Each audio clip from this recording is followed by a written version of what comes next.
right, Brian, well, thanks for joining us. We're here outside of the Capitol. It's like college game day, but it's Capital Dateline. It's football weather. Right. We weren't planning on football weather when we planned the concept. It's a little cold out here, I'll admit it. You're chilly. You have coffee to keep you warm. I have a scarf. That's good. That's good. But my wife knew that you didn't have a warm jacket to wear, so she wanted me to give you a scarf too. Oh, I brought a scarf for you. Oh, okay. Well, I guess we'll hit a little bit. I saw you shivering in the last segment, so I thought you'd warm up a little bit. All right. Well, thank you, Brian. Good. That's a generous. Is this the official Capitalist scarf? It's from my wife. Okay. It's a gift from her. It's even better She'll have to than report something that from the Capitalist. on your taxes.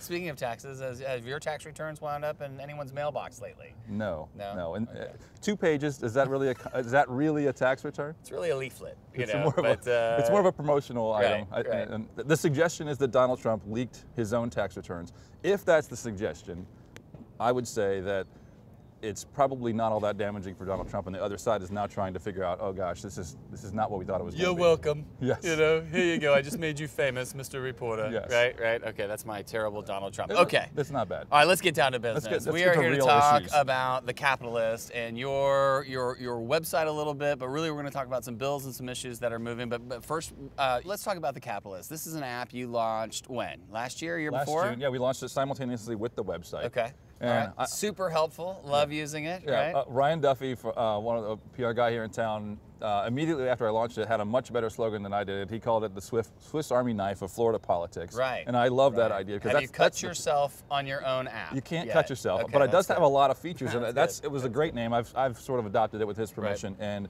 we've since added even more features. So if you download the Capitalist app, we've got about 9,800 downloads. We're very close to 10,000, and I have no way of knowing who the 10,000th download is. So if that's you, I'm sorry you don't get any prizes. What? No prizes. I'm pretty sure I'm the 10,000. You already have it downloaded, I'm sure. Okay. But let me talk about a couple of features. Okay. On the app, you've got lobbyist lookups, which were already there, but we've added a media guide, so you can contact powerful and influential members of the media like yourself. Right. My name is not in that app. Not I'm yet, assuming, but it's easy to That's add. Good. And I have all the rest of the Capital Press scores in there, easy lookups. We've got, Richard Corcoran has this new appearance log. Yes. If you're a lobbyist and you make an appearance, you have to register and be tracked. Right.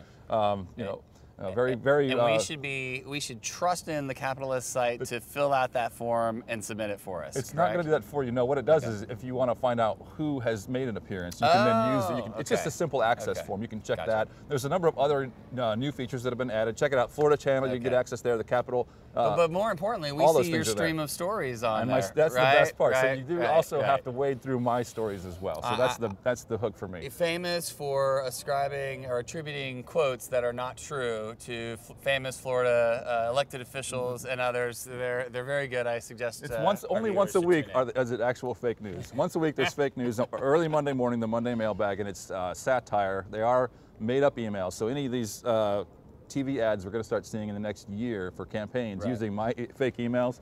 I was already warned by a few people that, hey, be careful because it's coming. my lawyer may be in contact. In my mailbox. That'll be fun. It's called the Monday Mailbag. It's pure satire and it's all made up, but that's just the one column. Everything else is mostly true. So how much does this awesome app cost?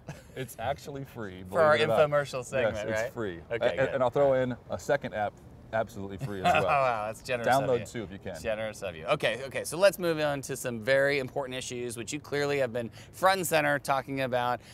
We've called this episode a little bit of the Vice episode because these Tallahassee Vice. Tallahassee Vice. All I need are some sunglasses and some espadrilles and maybe a white blazer, right?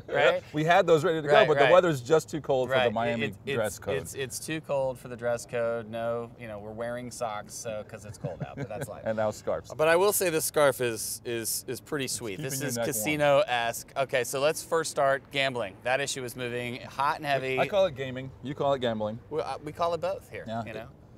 Tomato, gaming, gambling. Okay, so let's talk about the issue. What's going on? There's a lot of different things moving, obviously. Okay. There's on the Senate side, the big talk right now is Senator Galvano's bill on the Senate side, and he's done yeoman's work in trying to find a way to sort of balance all the different competing interests. Okay. Of course, there's no way to keep everybody happy. Right. We've seen it, many times, many sessions before. This happens all the time. But Galvano Everybody from the tribe to the parimutuels, right? The Seminole tribe has their compact. They're in the middle of negotiating. The parimutuels have their interests. They've got their dog tracks that they're forced to operate under the law, and that was part of the agreement years ago. But things are moving now, and Senator Galvano is trying to find a way to balance all those competing interests. The Seminole Tribe has made it very, very clear that they don't stand by either the House or the Senate versions of the different legislation that's in there. And Senator Galvano is now reaching out to the Seminoles, and that meeting, I would guess, isn't going to take place, even though I'm told he has a decent relationship with the tribe. I doubt that there's anything for the tribe to meet with him about it. It's not in their interest to do so. Well, and we're seeing, you know, everything in these bills, from the types of games you can play to how they're regulated to software that manages it, lost state revenue. I mean, what else are we seeing out there? Well, there's an interesting exchange. I'm glad you brought this up. Senator Ladvala, a week or so ago, was in an exchange where there's talk of like automatic wagering systems, and that if a patron at one of these racetracks, for example, places a wager through the automatic wagering system, and they wager on a Florida race, the state is missing out on revenue. And when Senator Ladval when he heard that, his eyes lit up. Like, he was actually surprised. You could see it on his face. Like, wow, there's at least a few million bucks there, if not more, in revenue that we are missing out on. And so there are some proposals. One proposal is to actually make it illegal to place a bet with criminal penalties. And so that's, you know, there's obviously some sides pushing that angle. Other people don't want it for a lot of reasons. Right. And then I think the compromise position on this would be, let's find a way to capture that revenue. Let's find a way. But there are some tracks in different places that are actually pushing people into that system, and I think that's what has people's ire up a little bit. Now, are the traditional foes turning out for this? Do we still see the tourism industry absolutely opposing, and then we see the casino owners, you know, in on it? I don't think anything's really changed in Tallahassee. I mean, at the end of the day, it's very early in session. Just the bill number and the issues. The bill number changed. And I do think there was a genuine effort. I don't want to keep, you know, blowing the trumpet for Galvano, but he did work very hard to try to find a way to strike a balance among all these different competing interests. I think the problem is that some interests have more leverage and more negotiating power, especially if you already sort of are in a place where you want to be on gaming. You have a vested interest in making sure nothing moves forward because the status quo is where you want to be. So. Again, I don't know that anything really is going to happen. We'll see. There's some interesting proposals out there, and it's going to be an ongoing battle, as it always is in Tallahassee. So we'll keep a close watch, and you can read all about it. I can't wait to read your take on that issue. So we're going to move out of the casino. I'll ask you later for who you think plays the role of De Niro and Joe Pesci in the Capitol. That maybe you'll push that one out on Monday.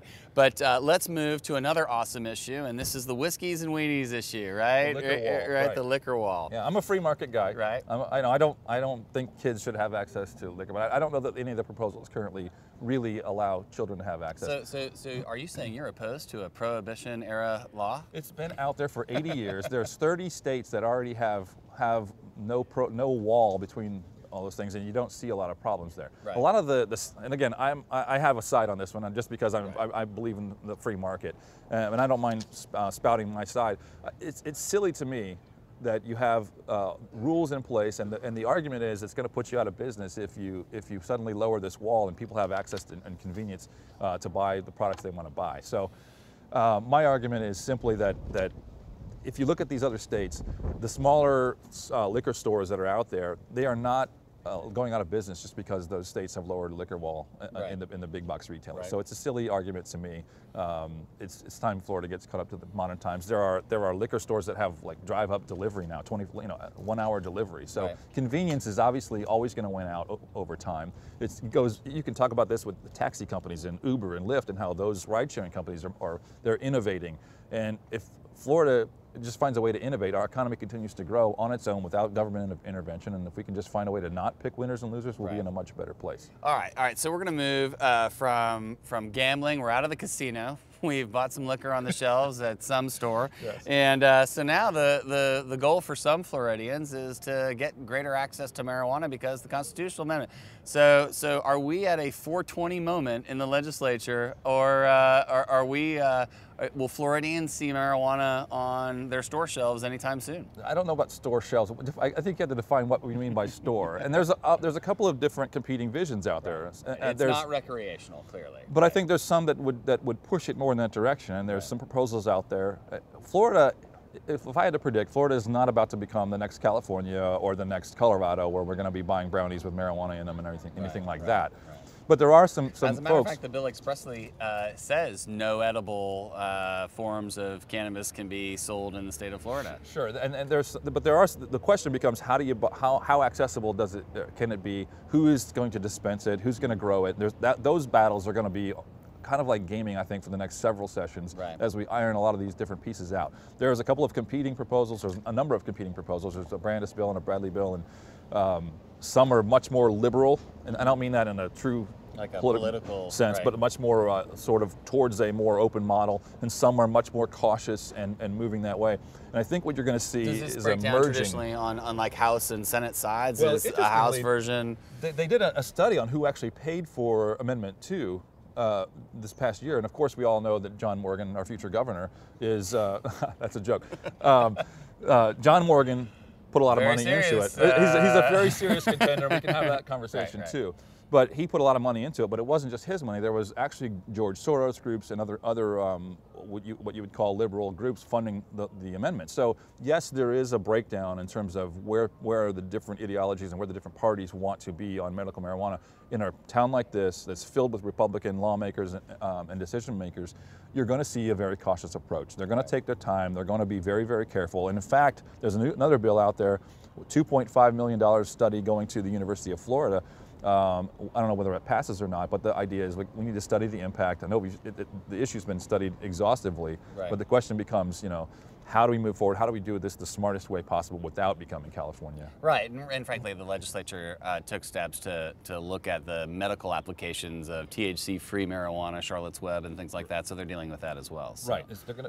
I think you're going to see a very slow rollout of this whole thing, and they're going to merge all the different best ideas of these different bills, and you'll see a good final product emerge at the end of session. Well, liquor. I mean, weed and gambling. I mean, what's more fun than the Florida legislature now? Okay, so just one last take. We recently just had the press skits in Tallahassee. What's your number one takeaway?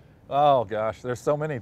First of all, free Jessica Bateman. She's a Politico reporter, and she opened with a song that was just killer. She walked among the crowd. So like, if Politico would just let her sing the news, they wouldn't have to have a paywall because they could attract enough advertisers and do well without the paywall. So I say free Jessica Bateman, start the hashtag now. Right. And let's cut her loose and let her sing the news. I love it. But there was a lot of other great skits, and I have a couple of favorites. I did like the Rick Scott rap video running for Senate, which we can't go into because it was a little more R-rated, I think, than in years past.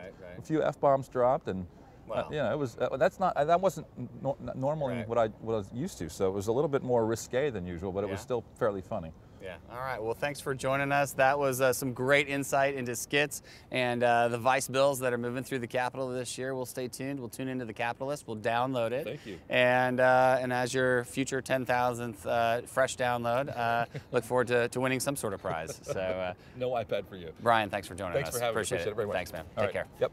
And can I get the scarf back? Oh, yeah, absolutely. There you go. It's all the time we have for today's episode. We want to thank the Florida Restaurant and Lodging Association and Andrew's Grill and Bar for hosting us in front of the Capitol. See you soon.